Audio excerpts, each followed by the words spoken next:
Can't believe we've actually got a win. Let's go.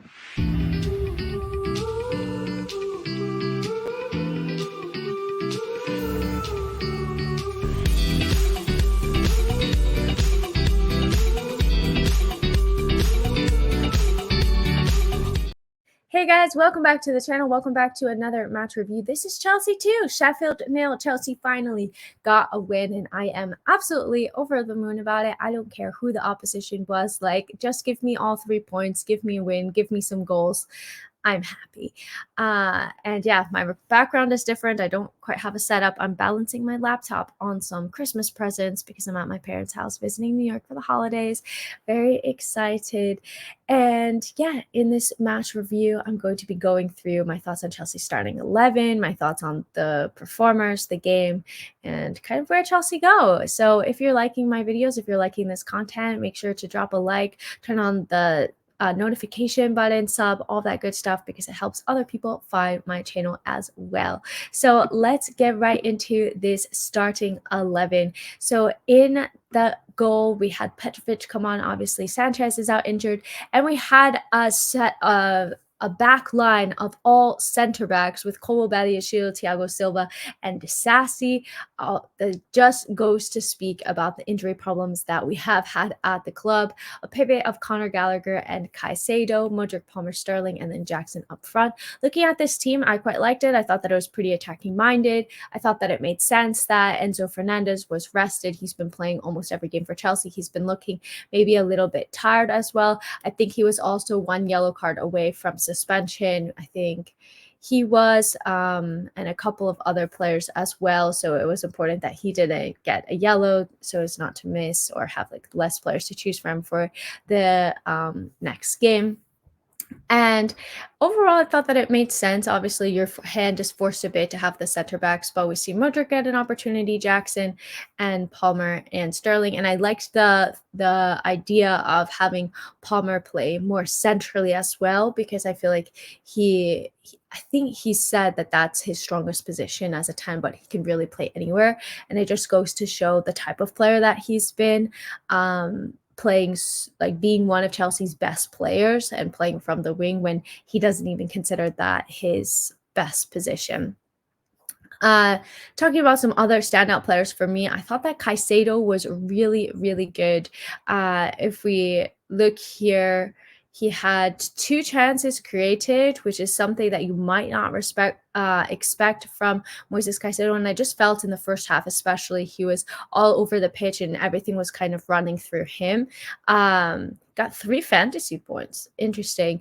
But 2 successful dribbles, 16 passes into the final third, 2 out of 5 accurate long balls, and then his tackles, one block, 3 defensive actions, 10 recoveries, which is just massive from him. So I thought that it was a very good game for Moises Caicedo.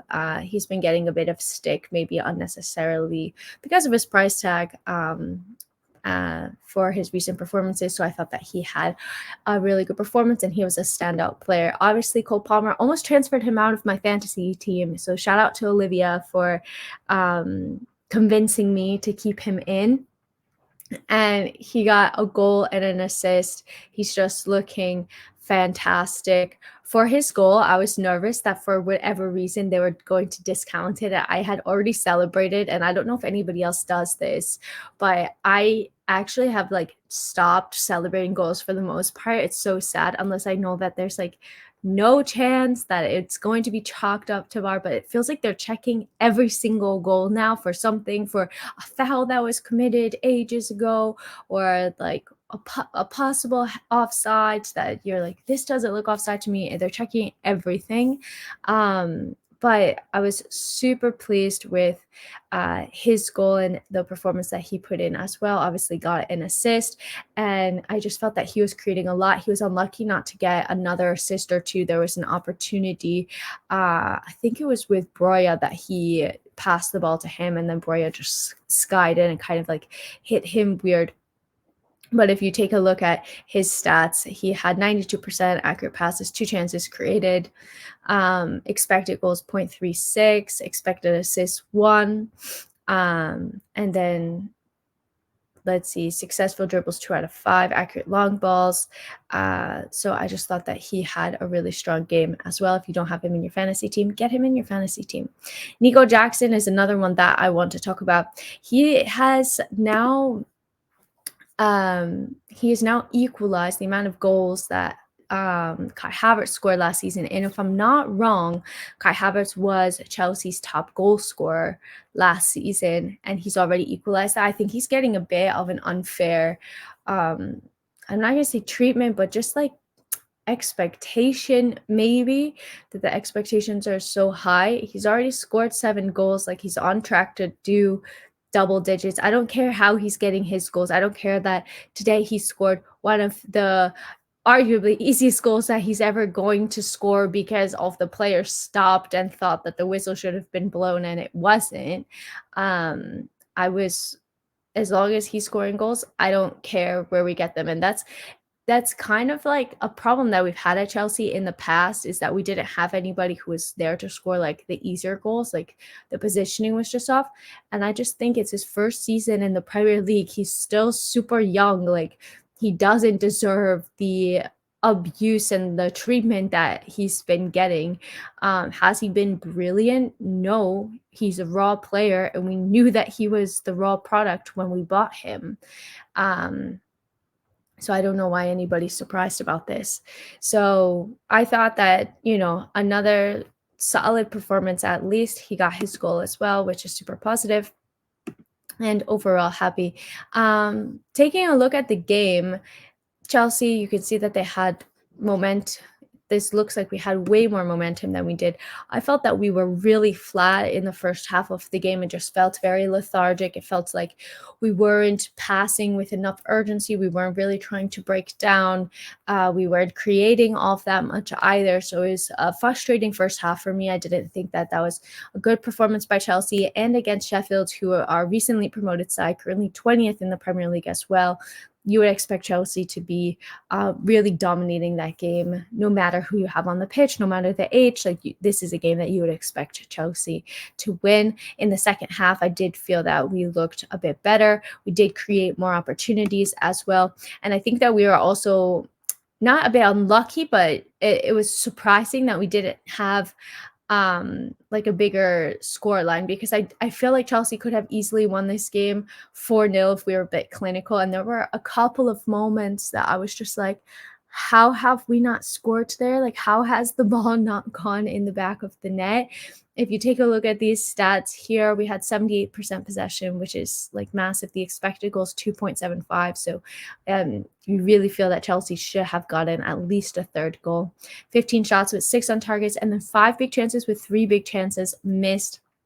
So it's just frustrating that Chelsea are kind of consistently missing these big chances, and you would expect us to create big chances against the Sheffield side as well.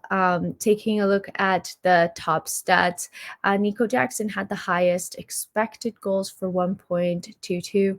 For shots on target, Cole Palmer topped it for Chelsea with 2, and then Nico Jackson also had 2 out of his 3 shots on target as well.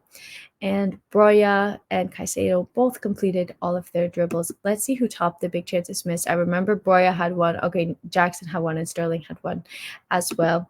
And touches in the opposition box, you can see that Raheem Sterling and Cole Palmer were all over there as well. So I thought it was a pretty good game from them. Yeah, you can see that Chelsea have pretty consistently. What happened in July 2020? Oh, that was a COVID year. But Chelsea finally getting a win in there. I feel like we've been a bit starved for wins as Chelsea fans. So it was nice to have a win. Like I said, I don't care who it's against. I'm going to be celebrating a win, and that's it. A win is a win. What did you guys think about the match? Let me know in the comments down below. Let me know what kind of content you want to see. I want to take it a bit chiller since it's Christmas and I'm back home for the holidays, and then get right back into things in the new year. But yeah, let me know anything that you guys want to see, and yeah, hope that you guys enjoyed the game, because we should take these wins. Have a great rest of your day, weekend, whatever time you're or day, weekend. Have a great rest of your day, evening, whatever time you're watching this. And until next time, I'm out. Bye.